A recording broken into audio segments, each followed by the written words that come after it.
ብቻውን በደሙ ልብሱ የራሰ ያማረ ልብስ የለበሰ አይደለም፣ የተራቆተ ሙሽራ እንደወደደን ታውቃላችሁ። ብቻዬን ረግጬዋለሁና ብቻውን ወደ መስቀል የወጣ ብቻውን የደማልን ብቻውን የቆሰለልን። እንደዚህ ዘመን ሰዎች የሚያጣላን የሚያፈቅረን ገዳያችን አይደለም ሟቻችን የሆነው እንዲህ አይነት ፍቅር እንደወደደን ታውቃላችሁ ምእመናን።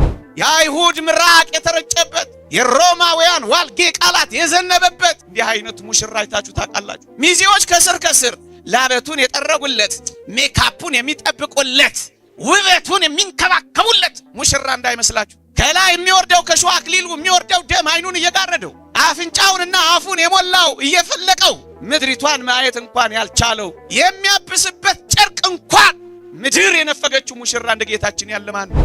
የባህሪ አባት አብን እናቱን ድንግል ማርያምን ትቶ መስቀል ላይ የተሞሸረ ሙሽራ ለወትሮ አባትና እናቱን ይተዋል፣ ከሚስቱም ጋር ይጣበቃል ይሌላ።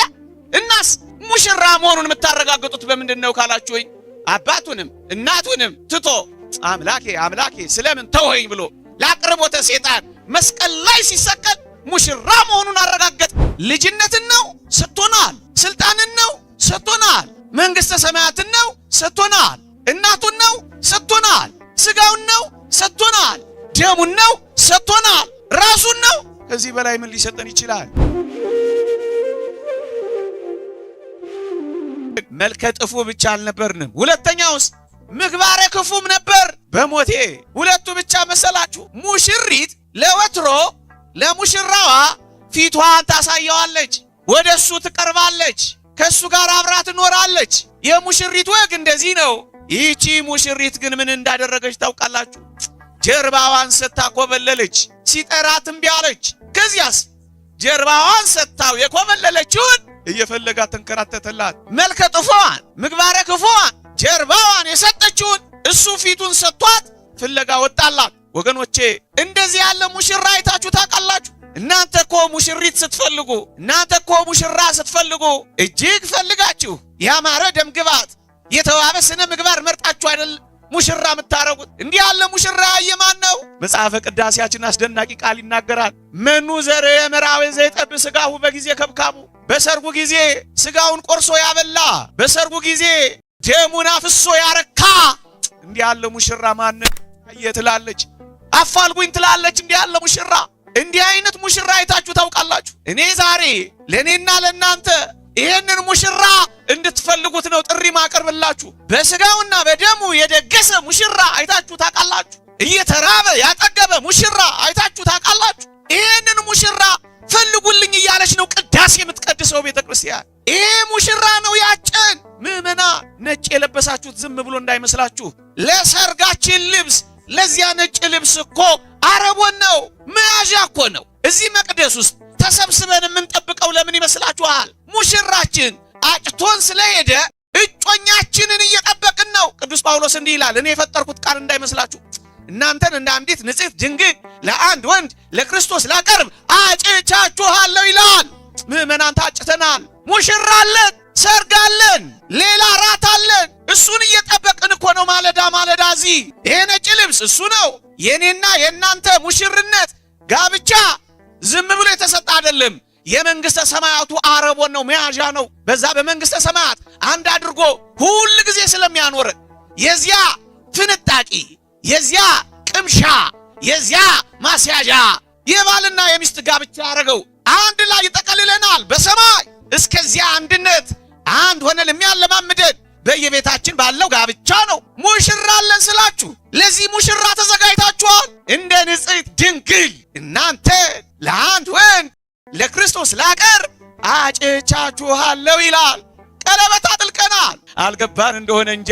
ይሄ ቀለበት ምንድን ነው? መስቀል የሚባል ቃል ኪዳን ነው። ይሄን ቃል ኪዳን አጥልቀናል። አንገታችን ላይ ያረጋችሁት የቃል ኪዳናችሁ ምልክት ነው። የተነቀሳችሁት ሙሽራ አለኝ ስትሉ ነው። መስቀልያ ያጣፋችሁት ሙሽራችሁን እየጠበቃችሁ ነው። ቀሚሳችሁ ላይ የተጠለፋችሁት ጉልላታችን ላይ የተከለው በእጆቻችን የያዝነው የሙሽርነት ምልክታችን ነው። እንዲህ አይነት ሙሽራ እንደሚጠብቀን ታውቃላችሁ ወገኖቼ። ላስጎብኛችሁ ጥቂት። እንጃ ምናልባት ረስታችሁት ከሆነ እንዲህ ያለ ሙሽራ አይታችሁ ታውቃላችሁ? እኔና እናንተ ሙሽሮችን ስንደር ቀይ ምንጣፍ ላይ ነው የምናራምዳቸው። ይህ ሙሽራ ግን ቀይ ምንጣፍ ላይ የተራመደ ሙሽራ እንዳይመስላችሁ። እኔና እናንተ ሙሽራ እና ምን ላይ ነው የተራመደው ካላችሁ፣ በደም የጨቀየ ቀይ ሚስማር ላይ የተሞሸረ ሙሽራ። እንዲህ አይነት ፍቅር አይታችሁ ታውቃላችሁ? እንዲህ አይነት መውደድ ምድር ላይ አይታችሁ ታውቃላችሁ? ስለ ቸር ሰው ሊሞት እንኳን የሚደፍር ምናልባት ይገኝ ይሆናል ይላል ቅዱስ ጳውሎስ። ስለ ጻድቅ ሰው ሊሞት እንኳን የሚችል ምናልባት ይገኝ ይሆናል ይላል። እዚህ ውስጥ ብፈልግ ምናልባት ነው ማገኘው። ስለ እናትሽ ትሞቻለሽ ወይ ብልሽ እርግጠኛ ነኝ 5 ደቂቃ ታስቢያለሽ። ስለ ጠላቱ የሚሞት እየቸነከሩት ይቅር የሚል እንዲህ የሚያፈቅር ከዚህ ሙሽራ በላይ ማን አለ?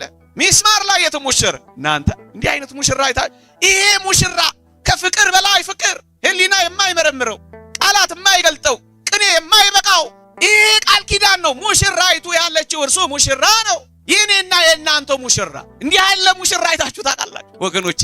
እኔና እናንተ እሰይ ጥሩ ነው። በጣም ያማሩ ልብሶች የለበሱ የሐር ግምጃ የለበሱ ግሩማን ሙሽሮችን በምድር ላይ እንድራለን። እሰይ ጥሩ ነው፣ መልካም ነው። ግን እንዲህ አይነት ሙሽራ አይታችሁ ታውቃላችሁ? እንዴት አይነት? ነቢዩ ኢሳይያስ እንዲህ አልኩት ይላል። ትንቢተ ኢሳይያስ ምዕራፍ 63 ላይ ከበላሶን ሀገር የመጣውን እንዲህ አልኩት ይላል። ልብስህ ስለምን ቀላ ብዬ ጠየቅኩት ይላል። እሱም እንዲህ አለኝ ይላል፣ የወይን መጥመቂያውን ብቻዬን ረግጬዋለሁ አለኝ ይላል። ብቻውን በደሙ ልብሱ የራሰ ያማረ ልብስ የለበሰ አይደለም፣ የተራቆተ ሙሽራ እንደወደደን ታውቃላችሁ። ብቻዬን ረግጬዋለሁና ብቻውን ወደ መስቀል የወጣ ብቻውን የደማልን ብቻውን የቆሰለልን።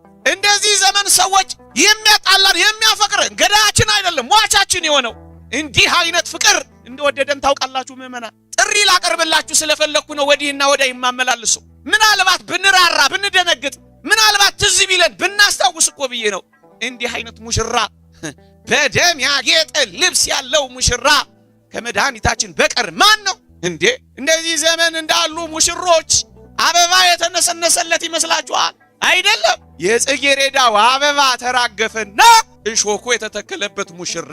እንዲህ አይነቱ ሙሽራ አይታችሁ ታውቃላችሁ? ለዚህ እኮ ነው እናንተ የጽዮን ቆነጃጅት ሆይ ውጡ፣ በልቡ ደስታ ቀን በሰርጉ ቀን እናቱ የደፋችለትን አክሊል አድርጎ ሰላማዊው ኢየሱስ ክርስቶስን ተመልከቱ። ይሄ አክሊል የዘውድ አክሊል በነቢዩ ኢሳይያስና በነቢዩ አሞጽ እንደነበሩት ነገስታት የሚደፋው ታላቅ አክሊል አይደለም፣ የሾህ አክሊል። እዩት፣ ሙሽራችሁን ተጠበቁለት ለሙሽራችሁ። ኧረ ሚዜው ድሃ ነው ሽቶ ውሃ ነው እንደምትሉት የሀገራችን ሙሽሮች ውሃና ሽቶ የሚረጭ እንዳይመስላችሁ። አይደለም፣ የአይሁድ ምራቅ የተረጨበት የሮማውያን ዋልጌ ቃላት የዘነበበት እንዲህ አይነት ሙሽራ አይታችሁ ታውቃላችሁ? ሚዜዎች ከስር ከስር ላበቱን የጠረጉለት፣ ሜካፑን የሚጠብቁለት፣ ውበቱን የሚንከባከቡለት ሙሽራ እንዳይመስላችሁ። ከላይ የሚወርደው ከሾህ አክሊሉ የሚወርደው ደም አይኑን እየጋረደው አፍንጫውንና አፉን የሞላው እየፈለቀው ምድሪቷን ማየት እንኳን ያልቻለው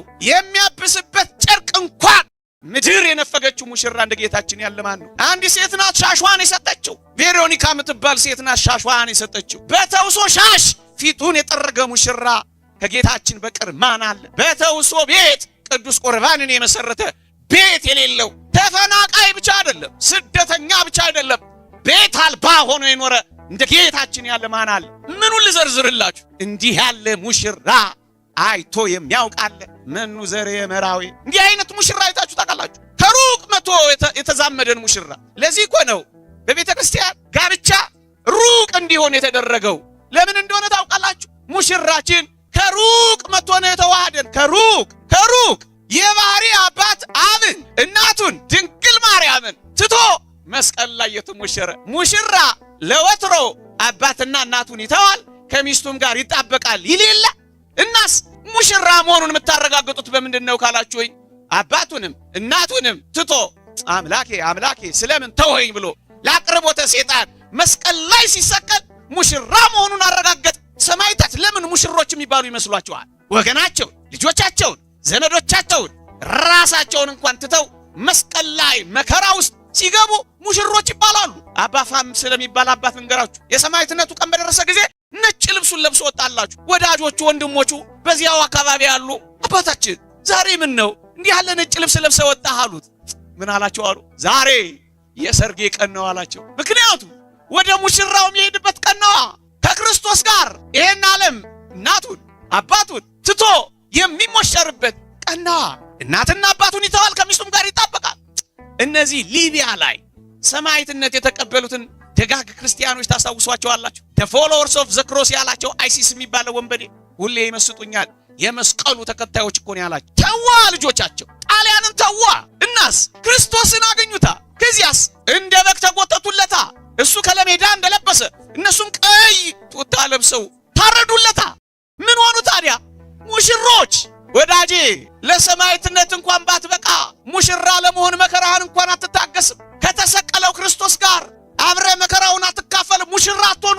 የዚህን ዓለም መከራ እየናቃችሁ በፊታችሁ ስላለው ደስታ የዛሬን መከራ ምንም እንዳይደለ የቆጠራችሁ ሙሽራ አትሆኑም። እናንተ በክብረት ቅዱስ ጳውሎስ እንደተናገረው በመከራው እካፈላለሁ፣ በሞቱም እመስለዋለሁ፣ ቢሆንልኝ በትንሣኤው አብሬ ልኖር እመኛለሁ ይላል። ቢሆንልኝ በመከራው የሚካፈል ሁሉ በምስጋና የሚኖር ሁሉ ከሙሽርነቱ ይሳተፋል። ምእመናን ሙሽራ ለሙሽሪት የማይሰጣት ነገር እንደሌለው እደግመዋለሁ። አንድ ሙሽራ ለሙሽሪቱ የማይሰጣት ነገር እንደሌለው ሁሉ የተወደደ ሙሽራችን ምን ያልሰጠን ነገር አለ? ልጅነትን ነው ሰጥቶናል። ስልጣንን ነው ሰጥቶናል። መንግሥተ ሰማያትን ነው ሰጥቶናል። እናቱን ነው ሰጥቶናል። ስጋውን ነው ሰጥቶናል። ደሙን ነው ሰጥቶናል። ራሱን ነው። ከዚህ በላይ ምን ሊሰጠን ይችላል? መጠወት ርዕስ። ታዲያ እንዲህ አይነቱ ሙሽራ ነው ያለን።